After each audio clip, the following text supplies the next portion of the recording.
At Quahog Honda and Subarus, we got Hondas and Subarus. Hey young world, I am Reese, the beautiful black beast of the Southeast. And join with me today are my siblings. We have the lovely Mrs. Nina, and we have Marvin, the great Marvin. We just recently came back from seeing Dark Phoenix, the epic saga of the X-Men. So Dark Phoenix, this is a weird tale because, I mean, the timeline in Dark Phoenix, the timeline in this X-Men series is so wacky, it's throwing me for a loop. It's like, I've had it up to here with it. I'm done. And this, I don't even get it. I don't know what's going on. I don't know where we are.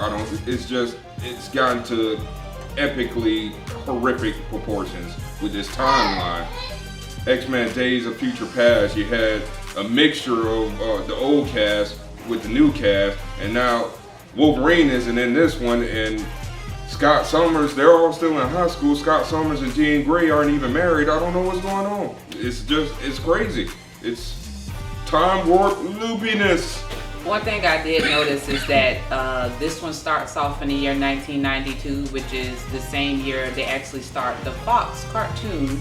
That was, it was 92 to, I believe, 97. This whole X-Men saga started like, what, 19 years ago? Yeah. 2000 was the first one. With Fox Studio.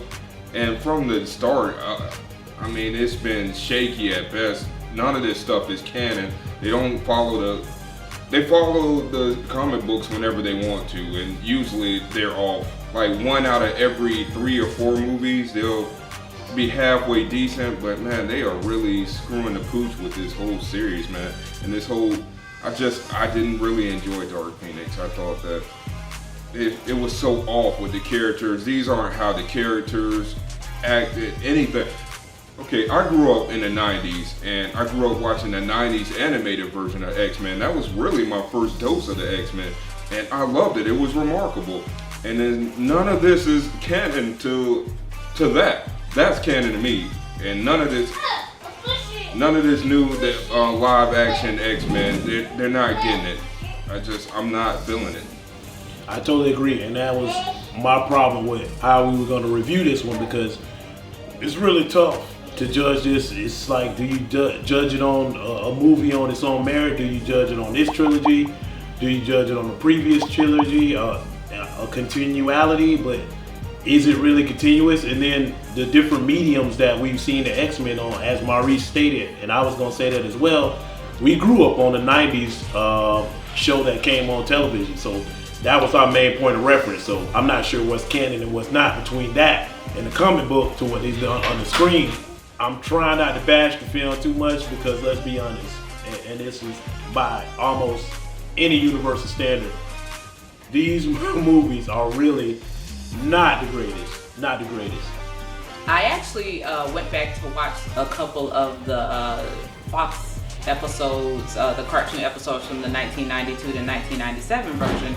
I actually watched the Phoenix Saga, and there are a lot of similarities, but as many similarities, there are differences. The biggest thing I just don't like is the ages. The ages of when it actually occurs to Jean Grey in the cartoon. She's an adult, and her and Scott are together, versus now they are teenagers.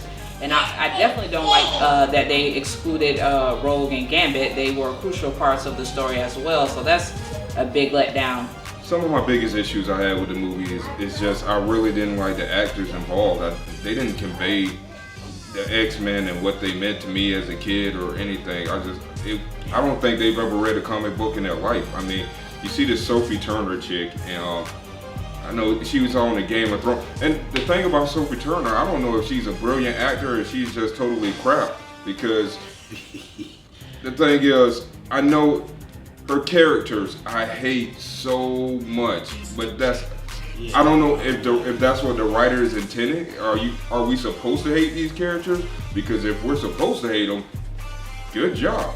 But if not, then oh my God, it's like I couldn't stand her on the Game of Thrones, and I hate her as Jean Grey. It's just she doesn't do it for me. It just seems like this iteration of the X-Men characters, they just not what we accustomed to, especially when you're looking at heroes. They just don't have that leadership, that presence that you would imagine a hero would have. And I guess seeing them in this iteration, they also young, so it's one thing if you're trying to develop the character and bring that out to them at some point, but I just think we kind of missed the mark here, and I didn't know if they were just trying to focus on a younger audience, and that's why they're trying to modernize it, or honestly, what the hell is they going with this? And that's why I was so conflicted. Like, is it a crap movie, a crap X-Men movie, or is it just a mediocre movie with great special effects? Or, you just see these characters that's doing things that's really not something that you would imagine they would do, especially when you know them, or you know their voice and you know what they're capable of, and you see them do something that's totally inconsistent with what you expect, and it just rubs you the wrong way. So what Marvin was saying, I totally agree with about the characters with their ages, because Cyclops or Scott is supposed to be the leader of the X-Men, but he's so young in the movies that actually Mystique is the leader, or / Raven. And the thing is, based off the Fox cartoon, she wasn't even a member of the X-Men, so that's completely different. Yeah, the whole Mystique thing was just getting really annoying to me too in this movie. And just the series in general is like, you know what, she dies in this movie, and I was happy that she died just so I could stop hearing her, oh, well, I'm gonna be your friend forever, and I'm gonna help you out, and it's, oh my god, it was so cringy. Her character just did like a total flip-flop, because in the previous films, she borderline, she leaning towards, supremacy of the mutants, because they tired of being, mistreated and what have you, so she's willing to do evil acts and act up in the sake of her people, her race, whatever the hell you want to call them. And then now she just total 180, and in charge of the X-Men team that, go out on missions and whatnot. So, and I was like, is this because of the popularity of Jennifer Lawrence, the character herself? Is that why they want to keep, change Mystique up, or, what's the real reason? And I hate that, is that prominent characters are less prominent in these films, and characters that have no idea in the storyline, and here we are. And even in the title Dark Phoenix itself, it's like, why do we keep exploring this particular saga? Is it because of the popularity of this, in which in that case they totally misrepresented the character? You jump past Jean being a level 5 powerful mutant, you jump past being a regular Phoenix, and then you just jump straight to the Dark Phoenix, and that's way out of storyline. That's way out of sequence. Well, I thought the pacing of the whole new soft reboot of the X-Men is just off to begin with. This whole happening with Apocalypse, and that happened before the Phoenix Saga and stuff, before the X-Men were even really formed. It's like, right. Scott and Jean were supposed to be married, and they're not even married in this one, and the Phoenix is already taken over and what have you. It's just, the pacing is so, and then even in this movie itself, because I understand that some time was supposed to have gone by since the last movie, but now they've developed these relationships within the movie. Like, where did that come from? It's like, Storm is a prominent member of the team now, and she has relationships with these people, and like, damn, she was just in Africa. Y'all barely knew the chick. To see them interact with each other in this movie, like they're so familiar with each other, it was kind of weird, because the audience, they happened off screen. We didn't even know where it came from. They have golden material, and I think they're just dropping the ball with it. And even with Quicksilver, I guess people like, his introduction into this particular iteration of the movies, and now he's a part of the X-Men. He's a prominent member. He's on the team, and I'm like, I like the guy as well, but wow, that's something I didn't expect, and here we go. Yeah, and then they underused him in the movie. He had like one scene in the movie. All right, and I felt that too. Like, if you're gonna have anyone on the team and any amount of screen time, at least use people. Don't let them be on screen just to serve some filler purpose. And that's when I'm like, okay, so they you saw what Quicksilver done in the previous movies, which is basically the same thing he does here. He does his thing, and then something happens to him, and boom, he's gone. And I'm like, okay, Storm is extremely powerful. Here we gonna go. Here we are again. She's a background character, underused, and you know it's kind of frustrating seeing her in that sense. It's no secret that I'm not really a fan of this movie right here, but it did have one redeeming quality, and that was the train scene. The train scene was epic, and when they unleashed the X-Men and let them go to work, I just thought it was nice. That's the point I was gonna get to. I didn't know if it was because of the budget, because you know it's very costly to do that kind of stuff, or they were waiting for the climax of the movie. But as Mari stated, when they got to that scene, it seemed like they weren't pulling any punches. I mean, everybody was going nuts. Magneto was just doing his thing. Like you said, Storm. Yeah. Oh man, Nightcrawler. He just went into beast mode. I mean, I love when he uses his tail. When he was taking people out using his tail, going through people's neck to kill them. I did think that was a good use of him. I mean, that's one thing you can say. We're not getting on this movie. I mean, any movie these days. Visually, it was stunning. Special effects, absolutely. You know, on par with the best of them. It's just the other tidbits of it that we don't like, you know, or have an issue with. You still have to have a good storyline and have continuity. I feel like the biggest ball drop in this, they didn't even follow their own stories. The other part that didn't make any sense to me is Raven is starting to feel some way about Charles, about he feel like he's enjoying the glory of leading the X-Men, and she says, what do you think the X and X-Men for? But if we go back to First Class, the very first movie of the X-Men of this new generation, Raven is the one who suggests that their name is X-Men. So the continuity of stuff like that just really hurt the movie. If you're gonna keep something going, just stick to your own story. It's like whoever wrote this, they didn't even go back and look what the former people did. And I think that's the reason why they kept Quicksilver, because I feel like they wanted to have continuity from him from Apocalypse to this movie. But it made no sense. The things they did the continuity on was not necessary, and the things they should have focused on, they completely ignored.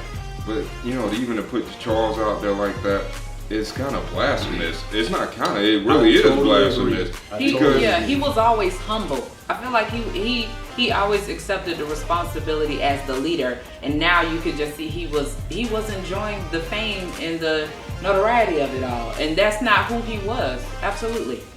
He's never been into anything so trivial, and just to even think about that, like, you know, Charles Xavier has always been for the betterment of mankind, and first and foremost to help mutants who are being outcast and, you know, mistreated. And I guess it's a sign of the times, because that seems to be what's most important to kids and whoever today. So I guess our heroes got to be obsessed with fame and infamy. So, but I didn't like that. I didn't appreciate it. It left a bad taste in my mouth, to say the least. They brought some new mutants, and they just had a plethora of mutants. But one thing that was kind of killing me, there's this guy. With the dreads. He looks like the mutant version of my buddy Dre with his willy whip. Man, he just shaking his dreads around. And this dude, that's his power. He's using his hair as a willy whip. And he's on par with Storm. Dude, I was thinking the same thing in that fight. I'm like, it's no way this, you know, and you gotta throw in filler. You gotta have these throwaway guys for X, Y, Z reason. But then again, do you? Because I mean, the X-Men universe, the whole Marvel universe, they got doesn't. But don't let me ramble on. Anywho, it's like no way in hell this fight should be anywhere even at all. And this was before the climax of the movie where everybody went ham. You know, it made it seem like, you know, they could be taken out, or they had some. They weren't as strong as they were. And you're right, that guy, he was like, you know what he reminded me of in X-Men Last Stand in the first one? The guy who, he was a mutant, but all he could do was make his spikes come out. That's what that I remember that guy. Do you think maybe because they were younger, they weren't at their full powers yet, and maybe that's why he could more so rival Storm? It's possible. But no one ever hinted to that. No, you know what I'm saying? No, so they don't. there's no alliteration to that. So we can say that was the reason, but we don't know if that was the reason or if that's what the director intended. Yes, because there was no mention or no forethought of, well, they're younger, da da da da da. So. Well, this version of Storm, she was still an instructor at the academy and stuff. So. Yeah, she was. So, overall, if we're rating this thing, I'm gonna have to give X-Men, the Dark Phoenix, I'm gonna have to give it 2 Maurice heads out of 5.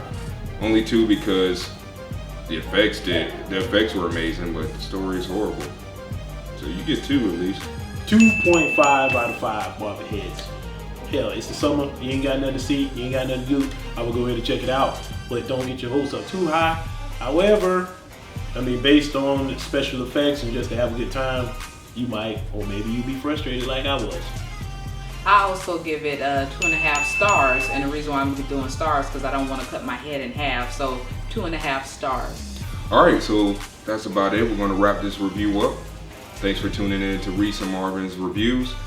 Hit that like and subscribe button. Drop a comment. Let us know what you want us to review. And by the way, don't let your distractions hinder your actions. We out of here. Peace from the Napier family. I would like to. Ow! Oh my God!